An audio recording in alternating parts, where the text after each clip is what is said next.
All right, we'll give you a minute to say okay, and then I'll do my honors here to welcome you. My name is Ed Potosnik, and I'm Executive Director of New Jersey LCV.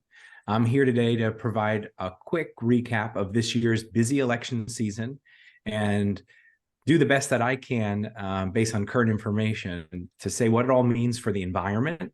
And so before much more ado occurs, I'm gonna dive right in with a reminder. If you have a question at any time, we're going to take questions from the chat. Feel free to drop those in there. So for folks that don't know, New Jersey LCV is the statewide political voice for the environment. We work to elect environmentally responsible candidates to state and local offices. And one of the things I want to do is to touch on how our organization got involved this year in elections across the state. We are the only environmental organization in New Jersey with both a PAC, which is a political action committee, and a super PAC, which is sometimes known as an independent expenditure or an independent only expenditure committee. New Jersey LCV this year invested more than $300,000 through its coordinated and independent expenditure arms. And our work was specifically focused on electing pro-environment candidates from the state legislature and to the state legislature, and as well throughout the state, all the way to local council races. New Jersey LCV's spending supported nearly 2.5 million voter contacts in all corners of the state, including sending more than 125,000 pieces of mail to voters to let them know who the best candidate is on the environment. We also ran digital ads that were viewed more than 1 million times, and our education fund, which is separate and apart, focused on nonpartisan voter education involving more than 50,000 voter contacts. In addition, we also embedded several organizers and staff all throughout key legislative races in the state to help elect and support environmental champions up and down the ballot. So that includes folks like in Legislative District 16, Senator Zwicker, where for 2 months, our organizers knocked on thousands of doors. We made thousands of phone calls, and we made sure that the campaign office was running smoothly. And so to talk a little bit about how we make our determinations for our elections, because it's really quite an important thing to have an endorsement from New Jersey LCV. We put dollars behind the folks that we're supporting, but one of the first steps a candidate needs to do is to earn our endorsement. And so I'm going to pass it over to Fred Weed, who is really in charge of our endorsement process, to talk a little bit about what we did in the past, and then I'll come back and talk about some of the results as they relate to specific races and what it means for the environment. So Fred, I'll turn it over to you now. Thank you very much, Ed. My name is Fred Weed. I'm the Senior Manager of Political and Government Affairs here at New Jersey LCV. And if we can go to the next slide. So for many years, New Jersey LCV has been in the endorsement process, mostly on the legislative level, but a few years ago, we started getting involved on the local level as well. And our endorsements process is a key part of what we do and a key part of sort of the election plan. As we say, we believe there's no point having good environmental policy if there's no one in office who will support it. We need environmental champions at all levels of government in order to pass our key environmental priorities. So this year in total, we endorsed 155 candidates at all levels of government. This includes everything from township councils, mayors, commissioners, all the way up to state senate and state assembly. 25% of those candidates were candidates of color, 45% were women, and 6% identified as LGBTQ+. We also wanted to make sure that our endorsements reflected the state as a whole, because it's very vital that everyone has a say in the environmental policy. So Sort of going a little bit more into the endorsements on the legislative level, we endorsed 17 candidates for state senate, 37 candidates for state assembly, and a record 101 local candidates. We have never broken the 100 candidate level before. Back 3 years ago, when it was first started, I believe it was only about 20 to 25 local candidates were endorsed. So, this is key, and this is great because now we're creating environmental champions on the local level as well, and making sure that they have our support. And finally, I do want to note, obviously, New Jersey LCV is a nonpartisan and organization.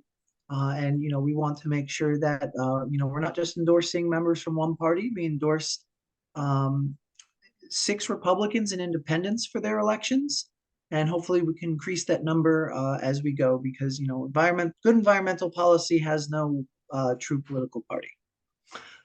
So next slide, please. So overall, in the legislature, it was a fiercely fought battle, a lot of guessing going into this election. Going into this election, the Democrats had a 25 seat to 15 seat majority. There was a party switch earlier this year. So that is why last session there were 24 Democrats elected, and then they added a 25th. After the election in the Senate, it remained 25 to 15. However, because of that party switch, we did net a seat for the environmental majority, and that's Senator-elect Berzicelli, who was previously Assemblyman in District 3. Of course, NJLCV endorsed. So, this is very good. We're going to have another environmental champion to count on in the state Senate. And then going into the assembly races, it was previously going into this election, it was 46 Democrats, 34 Republicans. And there was some talk that if the Republicans picked up a number of seats, then, an environmental majority could be lost. So, we fought really hard into this, and the work paid off. Our environmental, currently now it's a 52 to 28 Democratic majority. And what that means for the environmental majority is while Democrats picked up 6 seats, we like to say we netted 5 seats for the environmental majority.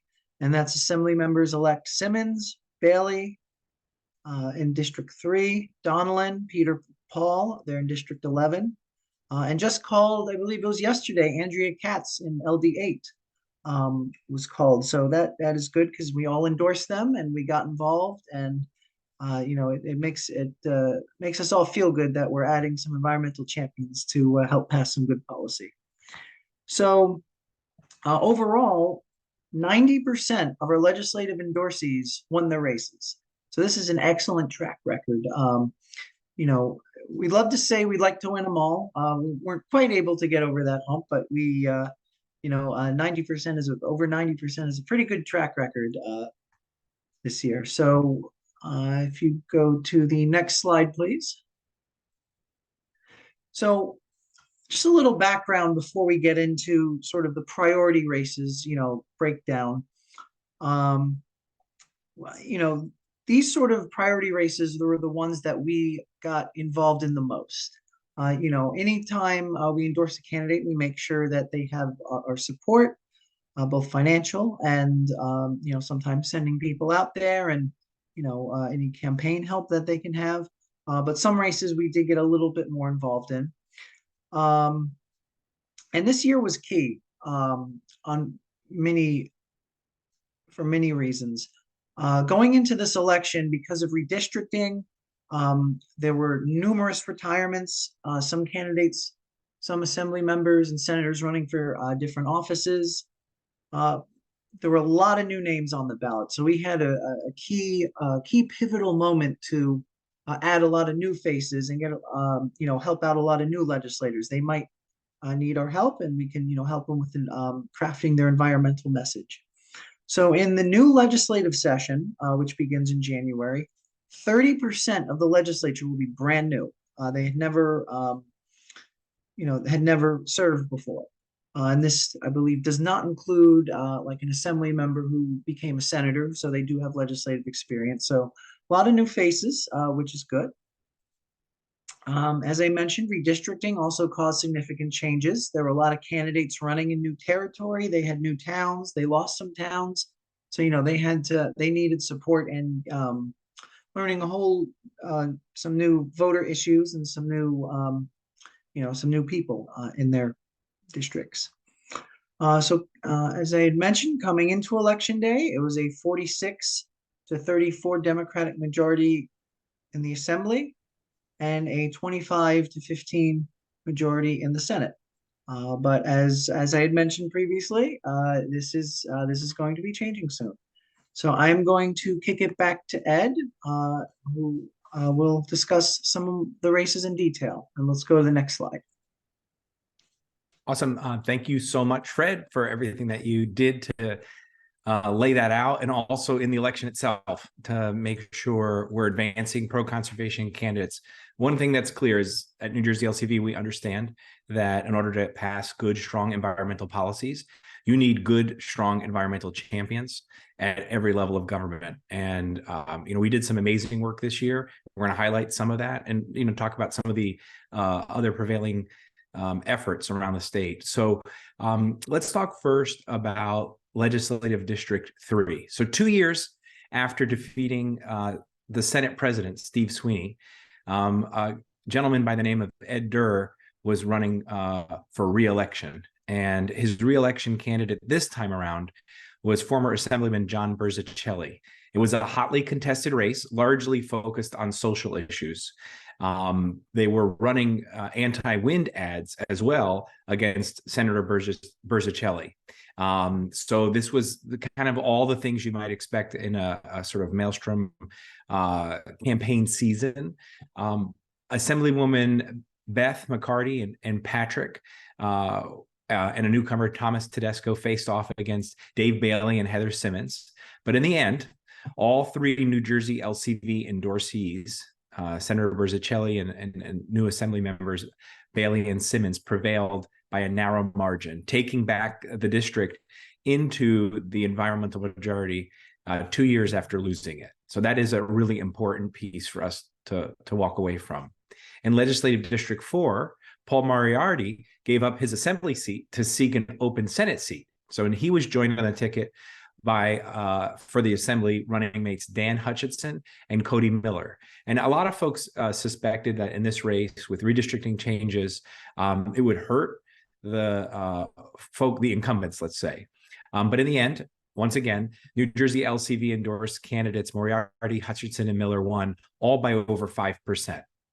And if we move up a little more north, in Legislative District 11 and Legislative District 16, we could talk about our incumbent Senator Vin Gopal, who was highly targeted in Legislative District 11 and what was set to be one of the most competitive and costly races in this district in the state. But in the end, Senator Gopal ended up winning by over 20%. Meanwhile, in the Assembly, incumbent Republicans Marilyn Paperno and Kim Uhler ended up losing their seats by about 12% to the Democratic challengers, Marjorie Donlin and Luann Peterpaul.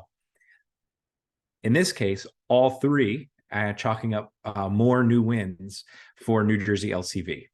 And then in Legislative District 16, that's the one circled just up to your left, redistricting also made this district a little more competitive. The ticket was led by environmental champion, Senator Andrew Zwicker. And this race was one, I mean, I got the TV ads and all the things. It was very expensive. But Andrew Zwicker was easily beating Michael Pappas, who ran another time, a former member of Congress, famous for Twinkle, Twinkle, Kenneth Starr on the House floor. And he won that race by 13%. His assembly running mates, Assemblyman Roy Fryman, as well as a new candidate, Michelle Julius, also won by a comfortable margin of 10%. Again, all three of these folks were endorsed by New Jersey LCV.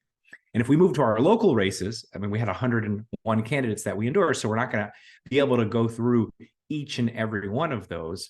But to take a quick look at some of the larger races in the local area, we can see that New Jersey LCV twice endorsed Commissioners Bruce James in Passaic and Patricia Seabold in Essex, as well as Republican Sean Van Dorn in Hunterdon, and commissioners in Somerset County, Paul Drake and Doug Singletary, all won their races. And I also mentioned too, in my home county, Somerset, New Jersey, Somerset County, all 5 members of the Board of Commissioners have now been endorsed and are serving they've been endorsed by New Jersey LCV and are serving. And they've all taken an active interest in being more sustainable and resilient. All the candidates I mentioned are committed to taking action on climate change. And this is excellent news for the environment. Many local candidates that we endorsed, such as Councilwoman Amelia Dorot of Mendham and Kimberly Francois and Ram Ambarrison of Franklin Township, won their races as well. And they're going to provide sound leadership on environmental priorities in their communities in the years to come. A lot of things happen at the local level. And I can say that as a local member of the Township Council. We deal with all kinds of issues that matter to families and businesses in their local community. And we can help shape and make a brighter future for our children and grandchildren. Overall, about half of our local candidates won their races. And there's about 12 races or so that mostly of non-incumbents were still close to call, including in Atlantic Highlands and West Windsor, Bernards Township. And this really shows that our involvement in these races are making a real difference in electing environmental champions. So I would say we're very excited. If you're going to think about the kind of change that we need to see, we really can't forget our local level and the folks and the endorsements that we're making there, because they're able to go on the offensive to address environmental issues. Things like banning gas-powered leaf blowers in some towns. If we remember the plastic bag ban and all the crazy single-use plastics that we were gobbling up, over 6 million bags a year from the grocery stores, that movement started with local communities taking action in their own community, which led to statewide efforts. So they really not only can be incubators, but inspirations. So if you want to see more about our local races and our endorsements, we really urge you to visit our website where you can learn more about that. So if you go to the next slide. So what does this really mean for the environment? And I would just say very succinctly, this was a big year and a big win for the environment. The scare tactics on offshore wind and green energy, electric vehicles, it didn't work. The culture war tactics that unfortunately were so prevalent as well, and education and things like parental rights on LGBTQ issues and women's rights, they really fell flat. And one of the things we were able to do in our work, which focused on talking to environmental voters, was to make sure that everyone who was going to the polls, and we could inspire other folks to join their neighbors at the polls, that they would elect environmental champions through every level of government. And these local candidates and our legislative candidates ran on our issues, particularly like on warehouse sprawl. We saw Senator Zwicker and Assemblyman Fryman really lean into this issue. For clean drinking water, we saw in Legislative District 38, Lisa Swain really leaning in on this issue. And of course, my local hometown Senator, Bob Smith, leaning into 100% clean energy by 2035 and clean green energy are just some of the examples where the environment was really on the ballot. Candidates were talking about it and voters were coming out to have their voice be heard. And as you saw, we added several new legislators that have already been environmental champions. Some you might not know already working in their communities and in their careers. In District 11, that's a legislative district, Marjorie Donlan serves on her local environmental committee. And Michelle Julis in Legislative District 16, who used to work for Senator Bob Smith and has helped author numerous environmental pieces of legislation in her work as official staffer. And I would just say, based on the outcomes on Tuesday night, it's clear that voters across the state of New Jersey want bold action that will protect our communities from climate change and all these attacks, whether you call it Governor Murphy's agenda, the environmental agenda, an agenda for our children and grandchildren to have cleaner air and cleaner water and healthier places to recreate. These anti folks who are on the attack and wanted fossil fuel companies to rule the world, they wanted to pollute our air, et cetera. These things were a non-starter for voters. And we can rest assured that that's a good thing. It really focuses in on how important our work is to connect the dots, how important our work is to turn out the voters, and how important our work is to make sure people in office or can be in office that care about the environment to really deliver lasting policy changes that we can enjoy for decades to come. So, it's really time for us coming out of the election to go more on the offensive, to help raise awareness about unfinished business in this lame duck period. So after the election until the new legislative session starts in the beginning of January, we call that lame duck. That's an opportunity for us to pass some of the bills that we weren't able to get through. One of them has happened to be right here on my shoulder, and that's 100% clean energy by 2035. Senator Bob Smith, who's chair of the Environment Energy Committee, is on board. Governor Murphy has signed an executive order committing New Jersey to 100% clean energy by 2035. And in addition, we have Assembly and other Senate champions. It's really important for us to be able to set a roadmap for businesses to come and invest in New Jersey so that we can create good local jobs that can't be outsourced in the clean, green energy economy. We can help to reduce pollution coming from the burning of fossil fuels where we currently get our electricity, that we can prevent people from getting things like asthma and cancer, heart disease that also come from breathing polluted air. And we can do all of this by moving from our current fossil fuel paradigm into a clean energy future. And that's what the 100% clean energy bill means for New Jersey families. So what else is next in elections? I mean, in New Jersey, we have elections all the time. We have elections in even years, we have elections in odd years. So if you go to the next slide here, kind of give you a sense of, where we are looking forward. So 2024, I mean, it's hard to imagine just 2 Tuesdays ago, we finished up New Jersey elections, and I'm already talking here about like what's next, but we can't really rest on our laurels in any one time. We know that New Jersey is going to be even in a stronger place for the environment at the legislative level because of this year's elections. But next year, we got a whole host of elections, including for president of the United States. Joe Biden has done a phenomenal job with the Inflation Reduction Act, the largest investment ever in addressing climate change, creating those good local jobs, and really shifting our economy so that we can have cleaner air, cleaner water, and also those good jobs in making sure the United States of America is playing a leadership role. And then in addition, at the Senate, we're going to have Senator Bob Menendez up for election. We have already called on him to resign. I think this week in general, him going on the defense and on the offense is just a great distraction from all the work that needs to happen on behalf of New Jerseyans in Washington, D.C., in the United States Senate.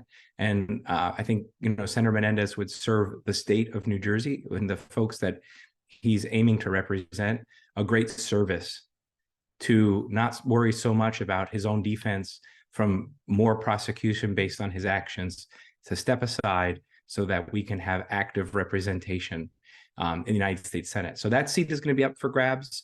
Senator Menendez has indicated he's all in. He's continuing to campaign for that while he's defending himself. But this could end up being what we would consider like an open seat. If a Democrat were able to knock him out in a primary, and there would be a Republican candidate, or if the senator were to stick around. It wouldn't be an open seat anymore. He would be defending in through the general election. So we'll need to see how that plays out. The presidential election obviously is going to be a very high turnout. This is going to be something we see a lot of folks who normally maybe not thinking about elections, they'll know there's an election. They might have thought it was like yesterday, some of the way the campaigns are going this November of 2024. And so we don't, at New Jersey LCV, we don't get directly involved in federal races. We work with the League of Conservation Voters in Washington, D.C., but we also know that these results will affect environmental policy. I talked a little bit about the IRA and that great legislation, but also how those funds are implemented and federal control of our many boards and commissions that have a direct impact on New Jersey. So we could have an opportunity to elect and raise up new environmental champions in the upcoming 2024 elections. We can take some of the folks we talked about that might be interested in serving in Congress or the U.S. Senate on behalf of New Jerseyans. And for us, it's trying to bring folks from all corners of the state to deliver the change that we need to protect our natural resources. New Jersey is the most densely populated state. We have we have the most hazardous sites and contaminated sites in the state, in the country, the Superfund sites. So we've got our work cut out for us. We need environmental champions at every level. So we're going to work in the next year to get engaged again, because New Jersey also will have county races. We'll also have local races. And we're looking to expand our local endorsement program and try to endorse even more environmental champions. And I know I've been asking folks, but I'll remind you again, if you have any questions about anything we covered, you can throw it into the chat. And with that, I think we're done with the presentation itself, and we can go to the chat and have a little discussion. I'd welcome Fred back. If there's anything particularly detailed that we want to get to. So let me go over here, open my chat. I see some things. So yeah, if you close the window, I think we can close the PowerPoint out. So one of the questions that we got, let me see here, not moved on me. Maybe it was at the end here. So Joanna O'Neill asks, how does the league, so New Jersey LCV, track commitments from politicians they endorse? And so one thing I'll tell you is tracking commitments is one piece of it, but if folks are in the state legislature, so the state Senate or the state assembly, we have a scorecard that we put out. And basically, we believe it's really important that every elected official, endorsee or potential future endorsee, gets a chance to hear from us what our position is. And so we do something called vote recommendations. So when a bill is posted in the Senate or the assembly for the state legislators to vote on, we send them our recommendation, a summary of what the bill does on our recommendation, and give them a chance to ask us questions about why we have the position. So oppose this bill because it'll do this thing that we don't want. Support this bill because it's going to do this thing we want. That's kind of the why. And we have conversations. And then basically we watch to see what they do, and we record all of this data. And then at the end of the legislative session, so you'll see this report come out this year, in January, once the legislative sessions finishes, you'll get a numerical score for the 2-year preceding period, which is the legislative session, on how the folks in office scored. We keep track on a lifetime basis, and then we present that information for folks to make decisions based off of for who they're supporting and who they're not. In addition, we have very good record keeping. So in our endorsement process, we have a very rigorous process that asks a number of questions and also allows candidates to provide supplemental information to us, which is used to determine, is this a candidate that we want to support? There's a whole host of things that we want to look at. One is, where are they on environmental issues? That's the number one thing we look at. We want folks that are going to stand up to protect our natural resources, to protect the few remaining open spaces we have for future generations. But we also need to know they know how to campaign. We need to know they understand what it's going to take to win, and they have a plan to win. So in our endorsement process, we go through all of those. Every 101 of the local candidates sat down for an interview with a staff member and maybe a board member. And all of this information we're keeping and collecting, and we're working to support them if they're successful in their elected office to deliver on their commitments. And then it all happens again. Election comes, we review all the paperwork, we look at all the data in the political committee. It's a very time-consuming committee. So those of you who are interested or have served on it, I want to thank you. It's really important. Gets together and evaluates all that information. So that's a quick-ish answer to your question. Let's see here also. A little piece of information from our board chair, or one of our board chairs for the New Jersey LCV, our C4. Julia mentions it looks like Judy Hernandez in Parsippany, who was endorsed, has won as of yesterday by either 1 or 3 votes. So obviously there's going to be a recount. But think about that for a second. 1 or 3 votes. It matters if we're endorsing. Every candidate we endorse in the local office got a check from us. Some cases they donated them back. We're very grateful for that. That's awesome. But the whole point in us, we're also emailing our lists to tell them who we're supporting. We're tweeting and Facebooking and all the different things to let folks know who we're supporting. That matters when a race comes down to 1 or 3 votes. And I would say it even matters in races that come down to hundreds of votes, because the environment is something that we all can rally around. So that's really important. Thanks for sharing that good news, Julia. I appreciate that. not great that it's a recount, but it looks like it's 1 vote. Okay. I don't know. Maybe Lisa Plevin has more information, but former Mayor Michael Soriano told me last night it was 3 votes. Okay. It's between 1 and 8, depending on who you talk to, but there's a recount going on. And then even if the recount comes down in Judy's favor, it's likely that it will end up in court.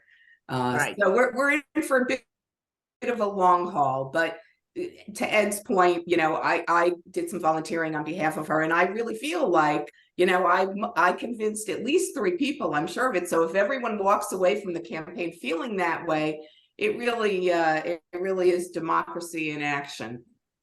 Well, we appreciate that. Thank you.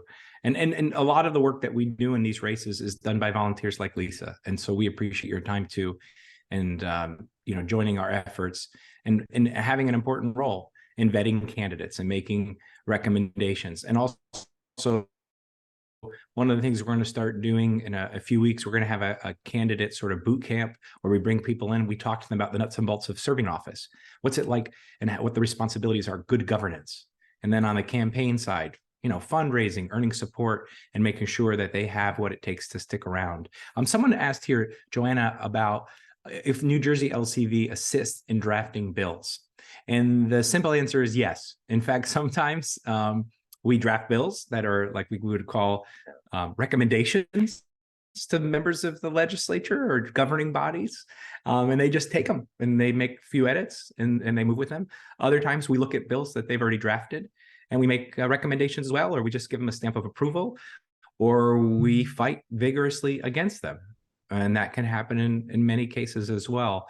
And that also happens at the local level. We've done a number of resolutions and different lawmaking at the local and county level strategies, again, to help build momentum at the state level. The states help build momentum at the federal level, issues at the federal level into the local level. So pretty much each step of the way.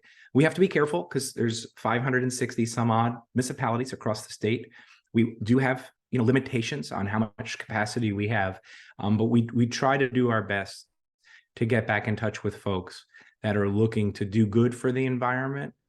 And we play a very active role in helping to shape those policy outcomes. Up on Monday, and we would love your help, and is this important legislation for future generations to get 100% of our electricity from clean sources by 2035. And that would mean not counting incineration towards our clean energy goals, which we think is really important, and adding a definition where co-pollutants, not just carbon, which is what we're concerned about with climate change, are also going to be regulated and minimized. Communities of color are suffering because a lot of the energy generation we currently have from fossil fuels is in their backyard. There's a lot of environmental racism within our current structures and policies. And we're working closely with the environmental justice community to get this legislation right. But I invite folks to come join you. I'm sure we can find you a free button that you can put on and help us advocate and educate the elected officials how important this goal is, to breathe easier and cleaner air, and keep pollution out of our waterways. I know a lot of folks on this call, I'm looking around, care a lot about drinking water, and clean drinking water is no accident.